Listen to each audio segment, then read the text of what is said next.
Բարև ձեզ Հայեր ջան, այսօր ես կպատմեմ Վանի թագավորության մասին, որի անվանումը տարբեր սեպագիր արձանագրությունում տարբեր է եղել։ Նայիրի, Բիայնիլի, Ուրարտու, Արարատ,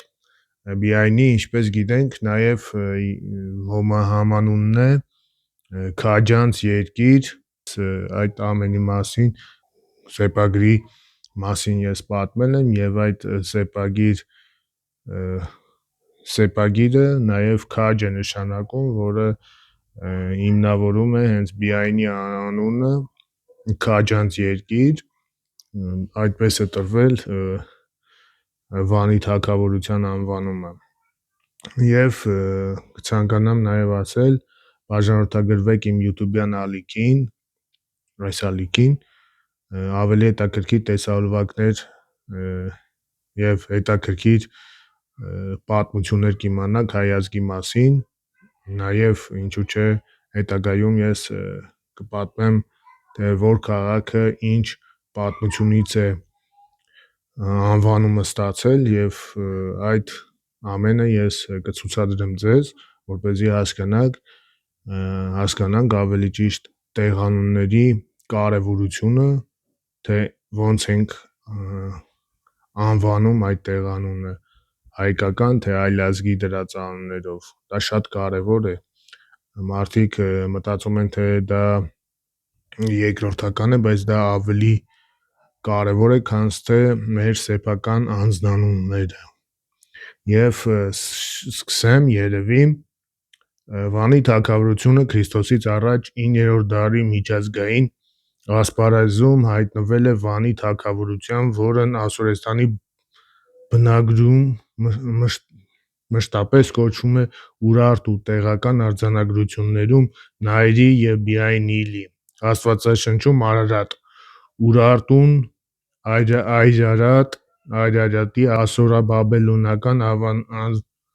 անվանաձևն է, ասորերեն եւ բաբելոներեն արձանագրություններում Հայաստանը այդպես է կոչվում, մինչեւ Քրիստոսից առաջ 4-րդ դարերի առաջին կեսը ներառյալ։ Ասորեստանյան աղբյուրներում անվանապես հիշատակվում է Ուրարտուի առաջին արքա Արմունն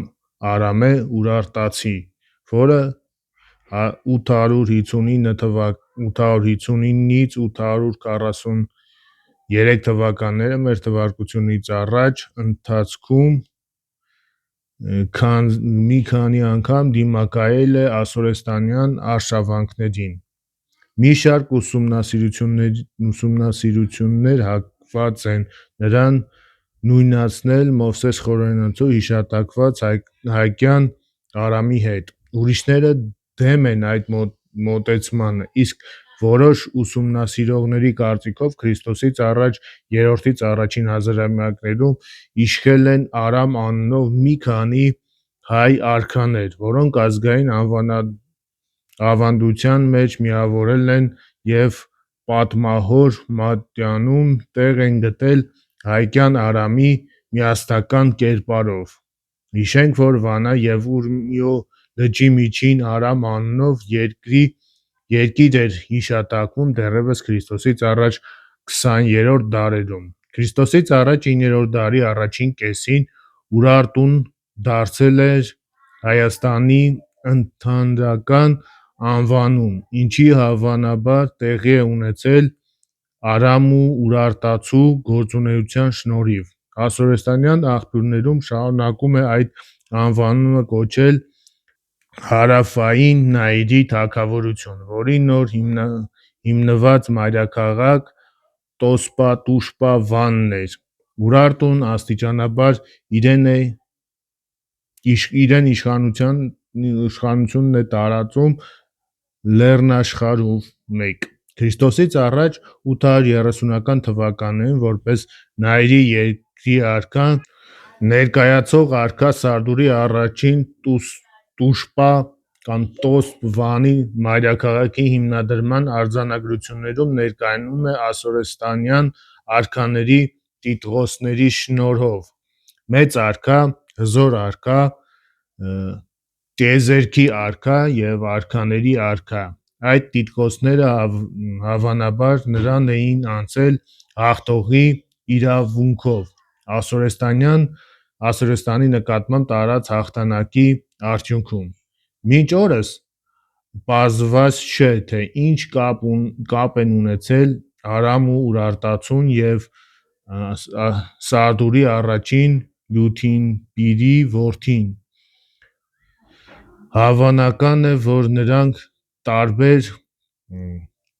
արքայատոմերի ներկայացուցիչներ են։ Մեկ միասնական պետության մեջ հայկական լեռնաշխարհի համախմբման բուռն ընթացքը պայմանավորված էր մի կողմից նրա ազգակցությամբ, մյուս կողմից ընդհանուր թշնամի Ասորեստանի համատեղ ուժերով դիմադրելու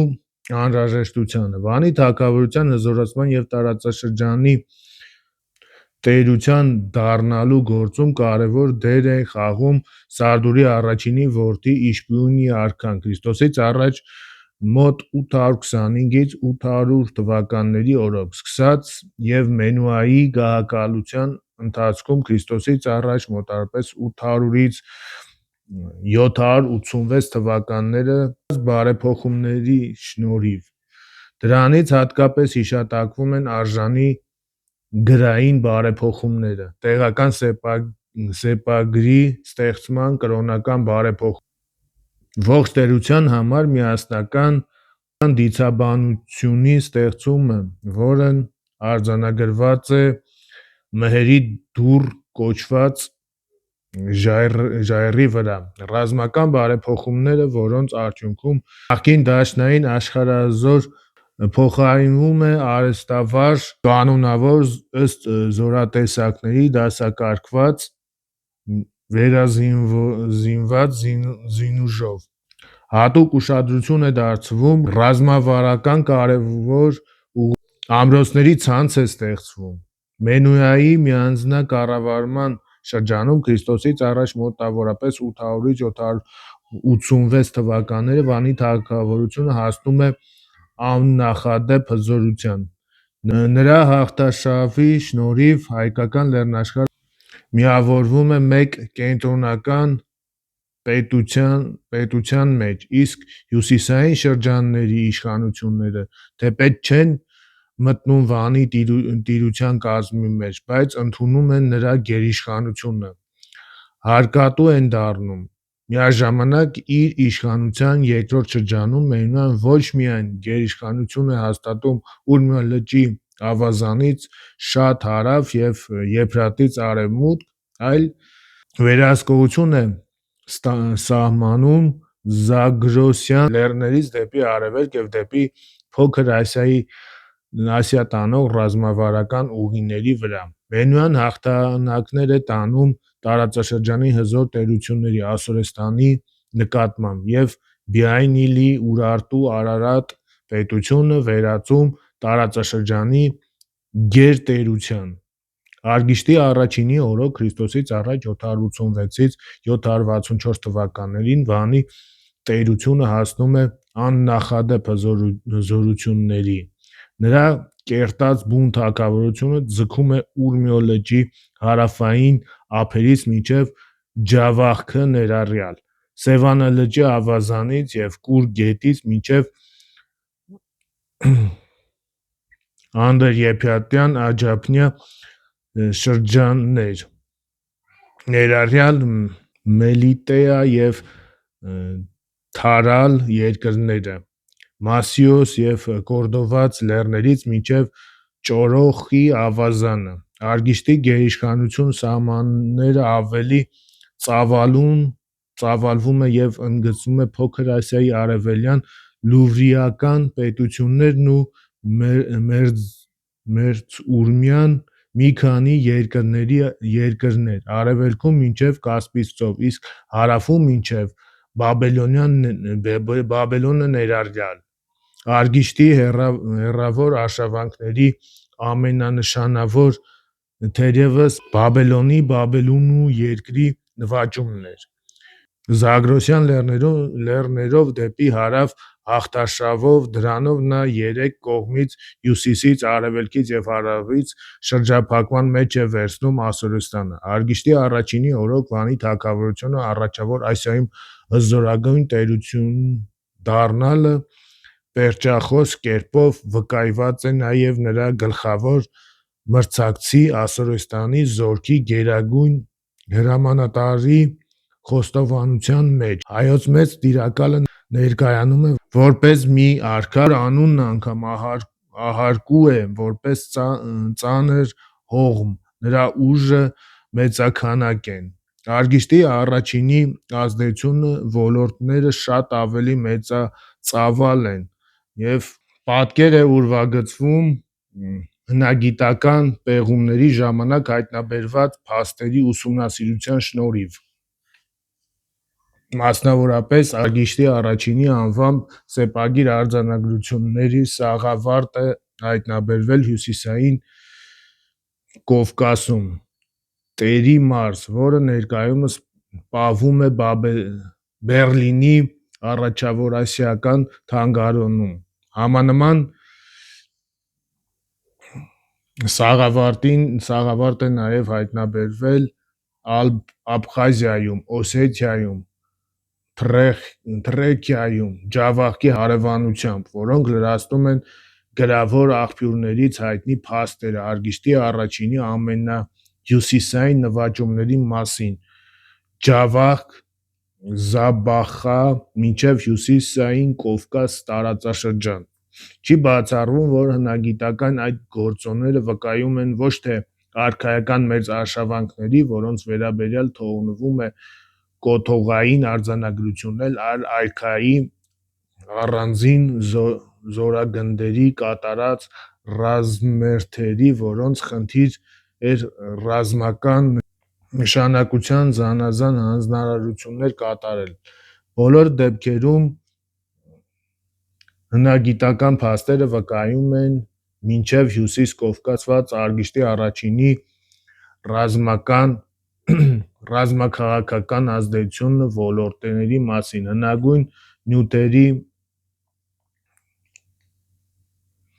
Հնագույն նյութերն անակնկալ բացահայտումներ են կատարում նաև Վանի տերության դեպի հարավ և արևելք ձգվող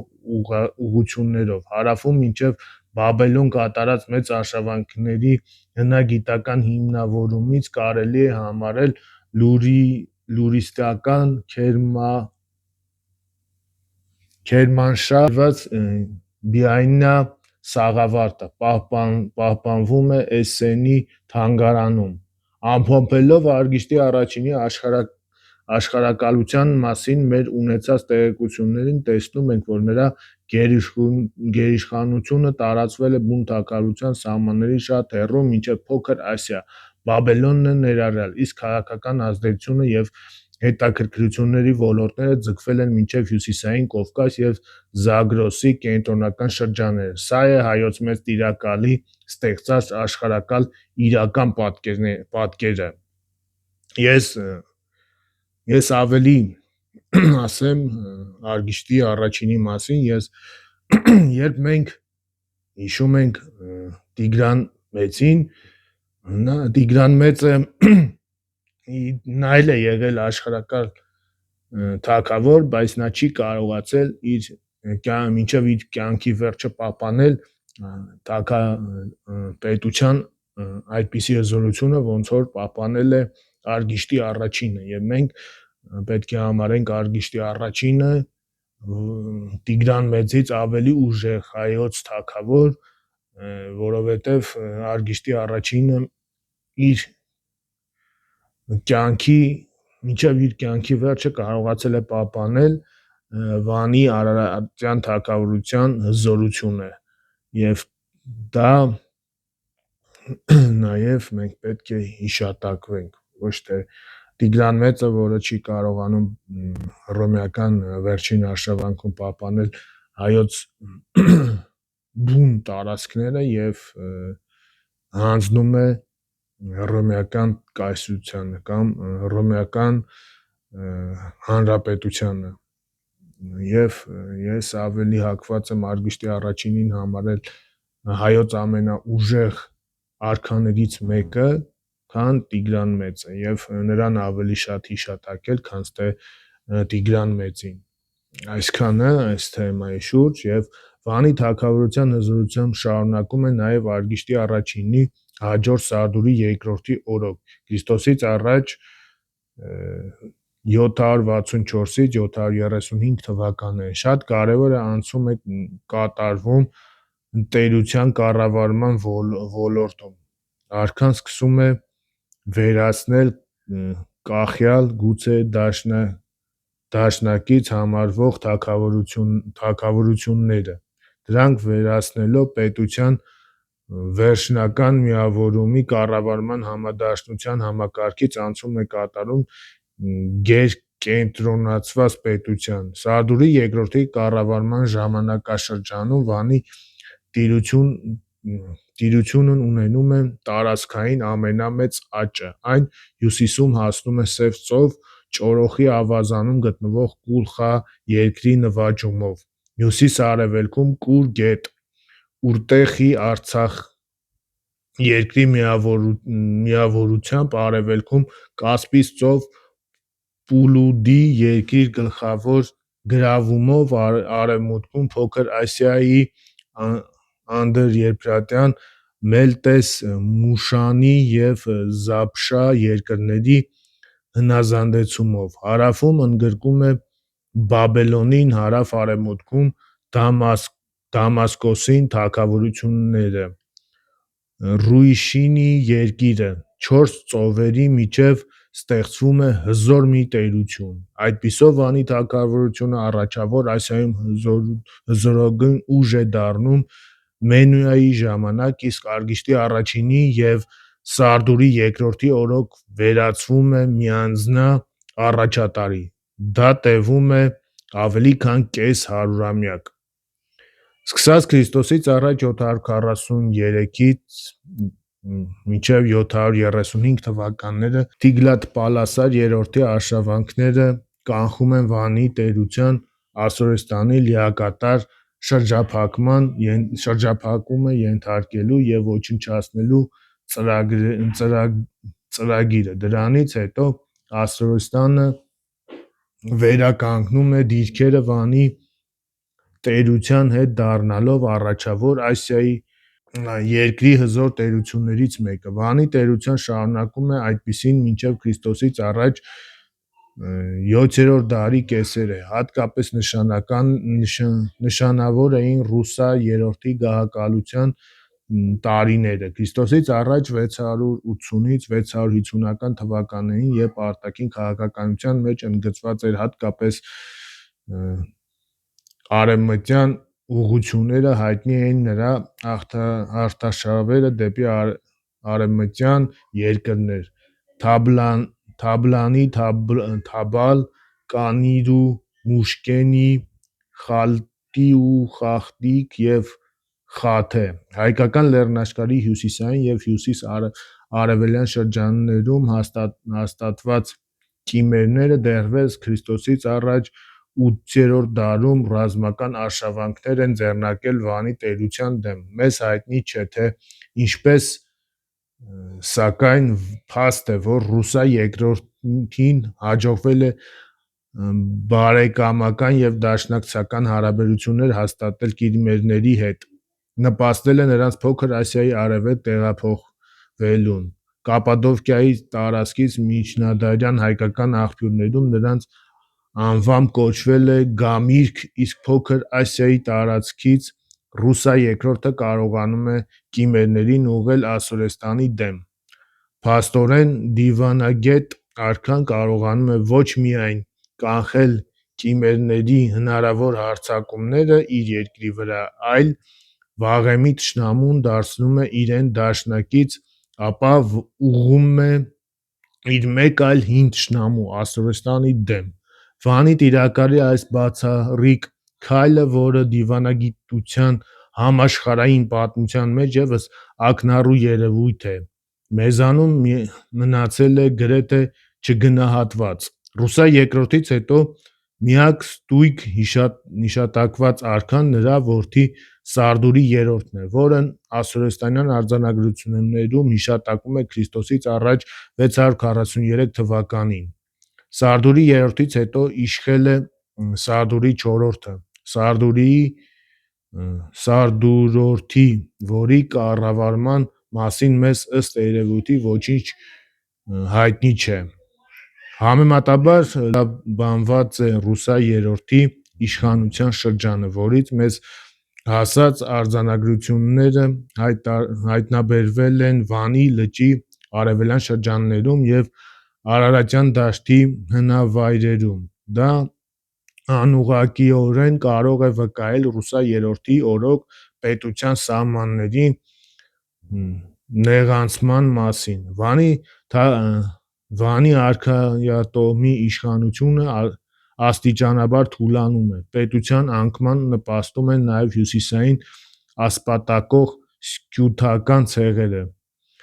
թե երբ է անկում ապրում Վանի թագավորը ստույգ հայտնի չէ։ Հիմքեր կան ենթադրելու, որ իշխանության անցումը Վանի արարատյան թագավորության արքայատոհմից հաջորդ արքայատոհմին կատարվել է առանց լուրջ պատերազմական գործողությունների՝ պալատական հեղաշրջման ճանապարհով, նախքան Քրիստոսից առաջ 609 թվականը։ Հայկական լեռնաշխարհի արևմտյան մասում Քրիստոսից առաջ 7-րդ դարում ձևավորվում է նոր հայկական մեծ իշխանություն Սկայորդու գլխավորությամբ։ Նրա որդի Պարույր Հայկազունին էլ վիճակված է Քրիստոսից առաջ 612 թվականին հռչակել նոր թագավորություն, ավարտելով Վանի տերության պատմության համառոտ ակնարկը։ Անհրաժեշտ ենք համարում մինչ բերել վերջինս քաղաքական գնահատականները տրված մեծագույն պատմաբաններից մեկի՝ Գողորոս Ադոնացու կողմից, ինչպիսին էլ որ լինի ասորեստանյան քաղաքակրթության արժեքները չպետք է թաքցնել, որ Ասորեստանը զուրկ էր մարդու ունեցած արժեքների գիտակցությունից, որն այնքան էական է քաղաքականության համար։ Աշուրի տիրակալների անգթությունը առասպելական է։ Բիբլիական մարգարեի կատարելապես հասկանալի է Ասորեստանի անկման առթիվ բիբլիական մարգարեի արձակած թեթևացման ճիշտ Նինվեն արյան նենգության ու բռնության քաղաք կործանվել է, ով կափսոսա նրան, բոլոր իմացողները երկու ձեռքով ծափ կտան, որովհետև ով չի տանջվել նրա չարությունից։ Կարելի է, որ մեկ ուրիշ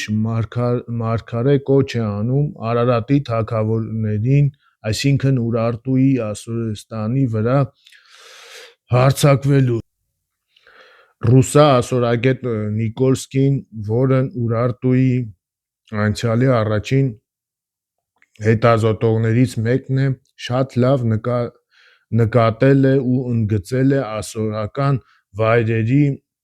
վայրենի ոգու և Ուրարտուի շատ ավելի մեղմ ու մարդկային ոգու միջև եղած հակադրությունը, սանձահարել Ասորեստանի մոլեգնությունները և արգելել նրան ներխուժելու Նաիրյան երկիր։ Ահա մի էապես ազնիվ առաքելություն, որը բաժին էր ընկել Ուրարտուին։ Նա շատ արեգավոր ծառայություն մատուցեց իր ավանդը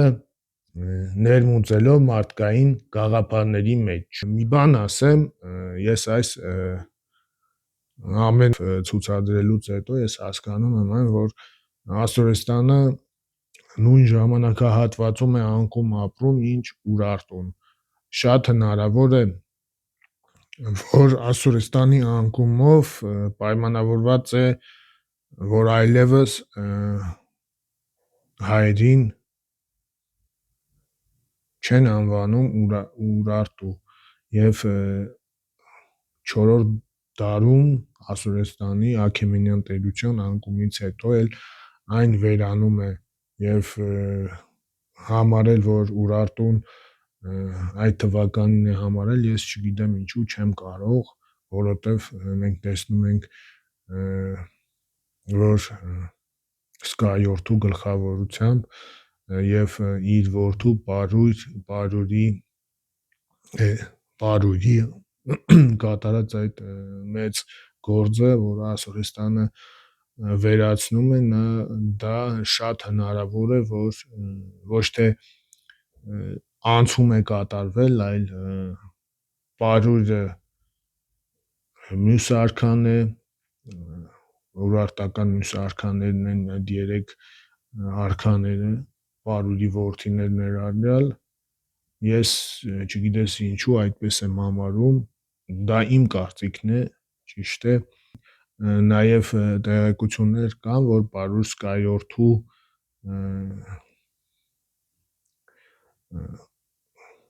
այդ նոր պետություն է ստեղծում, նոր թագավորական տոհմ է ստեղծում, բայց այն իր որդուց հետո այդ պետությունը չի լինում, չգիտես ինչու։ Շնորհակալություն դիտելու համար, միշտ նոր հետաքրքիր պատմություններ հայ ազգի մասին։